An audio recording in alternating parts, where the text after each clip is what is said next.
Okay, here again is the Central Electronics 100V transmitter. I'm trying to get the VFO out, and I've taken out these screws here. I've taken the front knob off, the front assembly, and I've unplugged the relevant plugs under here. And the front knobs come off from 2 set screws. So there's 2 set screws on this knob, and I loosen these and the whole knob pulls right out. So now it's time to take off this little chain here. And I'm not going to try and do it neatly, or I've taken pictures of how it all goes.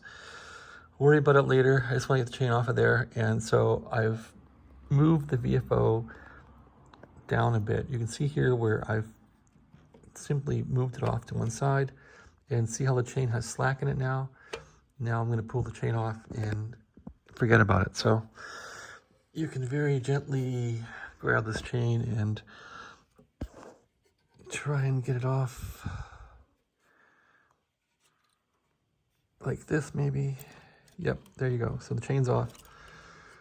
Note how it has little indentions in here. That's going to be a bear to calibrate, but worry about it later. And now I'm going to try and pull the VFO out. Okay, so have a nice day, and thanks for watching.